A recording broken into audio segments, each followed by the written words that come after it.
فيديو خطير جدا جدا، وحط تحت كلمة جدا 1000 خط.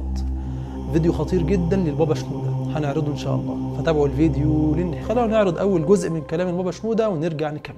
وايضا اشكر دار الكتاب المقدس، حضر منها 3 النهارده، الدكتور القس عبد المسيح استفانوس والاستاذ رامز عطله والشيخ سمير فهمي، نحييهم وهنتكلم شويه.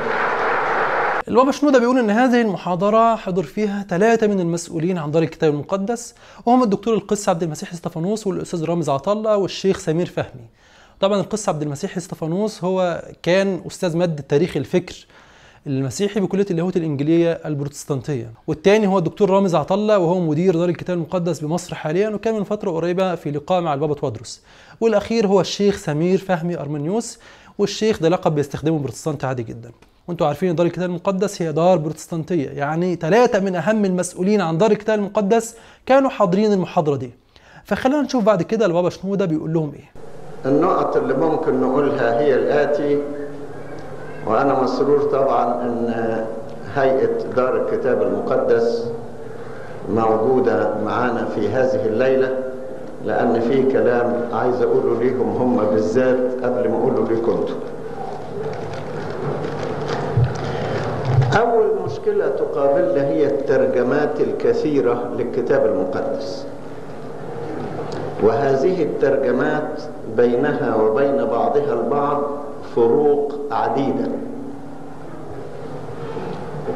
جايز تكون فروق في اللغة أو في الألفاظ، ولكن مع ذلك تثير شكا عند كثيرين، وممكن الناس يقولوا لنا هو ده كلام ربنا، وكل يوم تقولوا كلام تاني غير الأولاني، حكاية مش مظبوطة.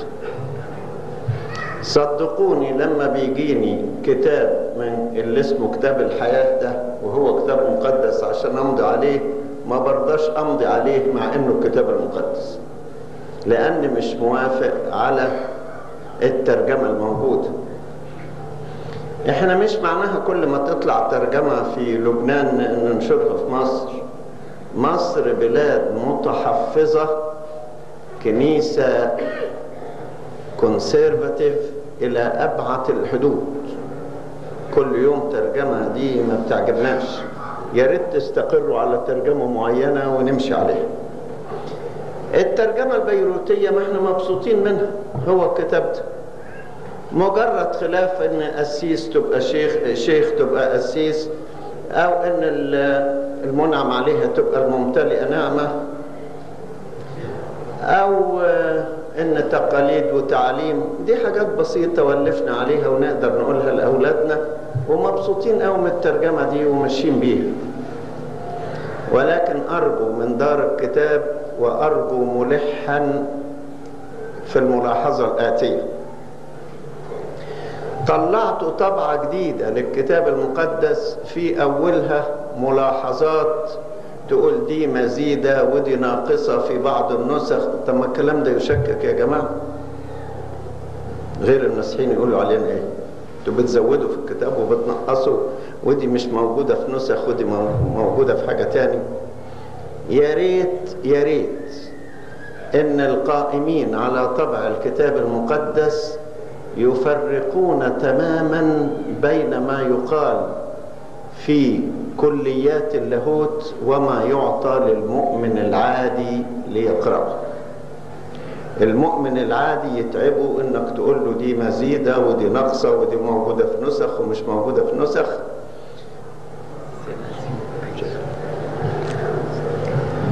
الكتاب ايضا ابو شواهد فيه الحاجات دي.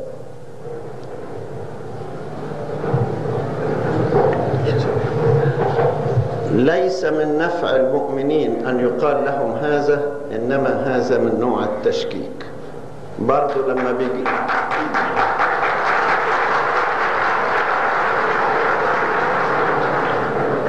لما بيجيني كتاب مقدس من هذا النوع برفض أمضي عليه. ده تقريبا اخطر فيديو اشوفه من فتره طويله جدا، فيه اعترافات خطيره ومهمه جدا. البابا شنودة بينتقد اختلافات الترجمات، الاختلافات بين الترجمات، وعاوز ترجمه واحده بس عشان كثره الترجمات هتشكك المسيحيين. لاحظ ان من شويه القس كان مبسوط ان عنده ترجمات كتيره للكتاب المقدس، وبيعتبر ده شيء لصالح الكتاب، وبيقول ان الكتاب هو اكثر كتاب يترجم حسب ما بيقول يعني. لكن البابا مش عاجبه موضوع الترجمات الكثيره، لان البابا شنودة مدرك ان اختلاف الترجمات امر مزعج للمسيحيين وامر يشكك المسيحيين. ومع احترامي طبعا للقس البروتستانتي، فالقس البروتستانتي ملوش وزن مقارنه بالبابا شنودة اللي هو اكبر راس للكنيسه الارثوذكسيه المصريه في عصره. فبيقول ان موضوع كل يوم ترجمه ده ما يعجبناش، ومش كل ما تطلع ترجمه في لبنان تجيبوها عندنا، احنا بلاد متحفظه فبلاش تقرفونا، خلونا ماشيين بالكتاب بتاعنا اللي هو الترجمه العاديه اللي عند المسيحيين في بيوتهم يعني. وزي ما قلت في الفيديو اللي هو نسخه طلع بالقساوسه خاصه في الكنيسه المصريه، كنت قلت ان الكنيسه مش هتحب انك تمتلك الطبعه دي، هم عاوزينك تمشي على مزاجهم، لكن لما تشوف ترجمات تانية هتلاقي اختلافات وتناقضات، وهتلاقي كلام عن المخطوطات الأصلية اليونانية والعبرية وملاحظات عن الاختلافات بين هذه المخطوطات. كل ده طبعا ما يعجبش الكنيسة ولا يعجب البابا شنودة، هم عاوزينك كده تفضل مش فاهم حاجة، لأن معرفة المخطوطات ودراستها خطر كبير جدا على إيمانك المسيحي. وهو قال كده صراحة، لازم نفرق، هو بيقول كده لازم نفرق بين اللي بيتقال في كليات اللاهوت وبين اللي بيتقال للمسيح العادي الغلبان اللي زيك يعني. وبيقول المؤمن العادي يتعبوا انك تقول له دي مزيده ودي ناقصه ودي موجوده في نسخ ودي موجوده في نسخ اخرى، وغير المسيحيين اللي هم احنا يعني المسلمين هيقولوا علينا ايه؟ يقولوا كل شويه يغيروا في كتابهم. شفت بقى يا ايها القس البروتستانتي ان البابا مش عاجباه النسخه دي والنسخ المشابهه زي ما قلت لك. بتكلم عن اكبر راس الكنيسه الارثوذكسيه المصريه، وطبعا كل قساوسه الكنيسه زي البابا شنودة وتابعين له وتفكيرهم مش مختلف عنه. وبعدين البابا بيقول لدار الكتاب المقدس انتوا طلعتوا طبعة جديدة في الكتاب المقدس في اولها ملاحظات تقول دي مزيدة ودي ناقصة في بعض النسخ. طب ما الكلام ده يشكك يا جماعة. طبعا هو بيتكلم عن هذه النسخة دي زي ما قلت 1983 ومحاضرة البابا شنودة 1990، يعني بعدها 7 سنين. لو فتحت مقدمة هذه النسخة هتلاقيها بتقول الآتي: تنبيه، اعلم أن ما طبع من الكلمات في المتن بحرف صغير ليس له وجود في العبراني واليوناني، وقد زيد في الترجمة لأجل الإيضاح. وبعدين بعد شوية بيقولوا والتاء مقطوعة من لفظة ترك، وهي تدل على أن الكلمات التي تتبعها قد تركت في بعض النسخ العبرانية. يعني يحط لك حرف تاء ويكتب كلام بعدها يقول إن الكلام ده مش موجود في بعض النسخ العبرانية. والقاف من لفظ قرئ، وهي تدل على أن الكلمات التي تتبعها قد قرئت في بعض النسخ العبرانية. والزاي من لفظة زيد، وهي تدل على أن الكلمات التي تتبعها قد زيدت في بعض النسخ العبرانية. والهلالان يدلان على أن الكلمات التي بينهما ليس لها وجود في أقدم النسخ وأصحها. فأنا في الفيديو اللي فات عرضت بس اللي بين أقواس، ما عرضتش اللي هما بيقولوا عنه زيدة وتركة والكلام ده كله. لكن البابا شنودة كان رافض هذه النسخة ورافض النسخ المشابهة، وشايف إن ما ينفعش المسيحي العادي يعرف الكلام ده. يا ترى ليه؟ هل لأن الكلام ده غلط والمخطوطات مش مختلفة ولا حاجة زي ما نسخة دار الكتاب المقدس بتقول؟ لا طبعا، لكن لأن زي ما هو قال بنفسه الكلام ده يشكك، وغير المسيحي هيقول علينا ايه؟ يعني مش مهم ان ده صح ولا غلط، حقيقي ولا مش حقيقي. كل اللي يهم البابا شنودة انه يثبت المسيحيين على المسيحية بأي طريقة وما يخليهمش يعرفوا الحقيقة عشان ما يشكوش. أرجو من الإخوة المسلمين انهم ينشروا الفيديو ده في كل مكان، الفيديو مهم جدا وهيكون له ان شاء الله تأثير كبير لو انتشر بين المسيحيين. عشان كده انا دعيت القس البروتستانتي انه ينشر هذا الفيديو في الفيديو القادم بتاعه ان شاء الله، هنشوف هيقدر ولا لا. بعد كلام البابا شنودة عن اختلاف الترجمات وعن الطبعة دي وعن ترجمة الحياة، نلاقيه مباشرة يهدد دار الكتاب المقدس ويقول لهم الآتي: احنا بنتعاون مع بعض في مسألة الكتاب المقدس، وأكتر ناس بياخدوا منكم من دار الكتاب المقدس هم الكنيسة القبطية الأرثوذكسية، فيجب أن نراعي مشاعرها في هذه الطبعات. ما تلجؤناش ان احنا نطبع الكتاب لوحدينا وما نتعاملش مع دار الكتاب. بيقول لهم احنا اكتر ناس بنشتري منكم، فاعملوا اللي بنقول لكم عليه، وبلاش تعملوا الطبعات اللي فيها ملاحظات زي دي تاني. بلاش بقى تتكلموا عن اختلاف المخطوطات وان دي مضافة وان دي ناقصة وان دي مزيدة ودي مش عارف ايه. خلينا في النسخة العادية بتاعتنا وما تلجؤناش ان احنا نطبع الكتاب لوحدنا وما نتعاملش معاكم تاني. طبعا الموضوع بالنسبه لدار الكتاب المقدس تجاري بصوره كبيره جدا، فلو البابا عمل اللي هو بيقول عليه كده هيخسروا ملايين من طباعه الكتاب المقدس، فاكيد كان لازم يخافوا من تهديد البابا شنوده، وبالتالي ما بقوش بيطبعوا هذا النوع من الطبعات تاني خاصه في مصر، وبقوا شغالين في الطبعات العاديه الخاليه من الملاحظات. وليذهب العلم للجحيم ولتذهب الحقيقه للجحيم ولتذهب اقدم المخطوطات واصحها للجحيم. كل هذا حتى يظل المسيحيون مغيبين. انت مش مسموح لك، انت تمشي كده بالكنيسه عاوزاه بس. بيكمل البابا شنوده وبيقول الاتي: في الغرب تلاقوا ترجمات كتيره جدا، يعني مثلا حتى ترجمه كينج جيمس اللي هي من اشهر الترجمات، تلاقي كينج جيمس وتلاقي نيو كينج جيمس وتلاقي اوثورايزد كينج جيمس وتلاقي ريفايزد كينج جيمس، ده غير الترجمات الثانيه اللي هي جيروساليم بايبل وامريكان وفي حاجات كتيره خالص.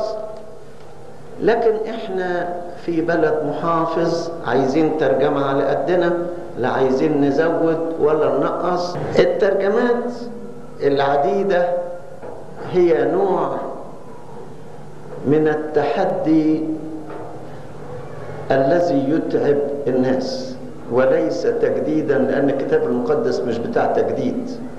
الكتاب المقدس شيء كما هو، بناخده زي ما هو كده، لا عايزين فيه تجديد ولا عايزين فيه ترجمات أخرى، ويبقى لنا كما نحن. الترجمات الأخرى دي إن حبوا يودوها بلاد تانية يودوها، لكن برضو أنا أنصح أن الترجمة العربية تبقى كما هي الترجمة العربية. في الغرب فعلا في ترجمات أكتر بكتير من الترجمات العربية، وفي دور نشر كتيرة مهتمة بطباعة الكتاب المقدس وترجمته، وتجد أغلب الترجمات فيها ملاحظات هامشية عن اختلافات المخطوطات. كل فترة مع اكتشاف مخطوطات حديثة نجد تعديل وتنقيح في الترجمات بناء على هذه المخطوطات المكتشفة حديثا. وده طبعا مش عاجب البابا، الانفتاح العلمي والعلم والكلام ده كله في الغرب كان سبب من أسباب اضمحلال المسيحية عندهم. غالبية الناس ما بقوش مسيحيين إلا على الورق، محدش منهم بقى بيهتم بالكتاب المقدس ولا بالكنيسة.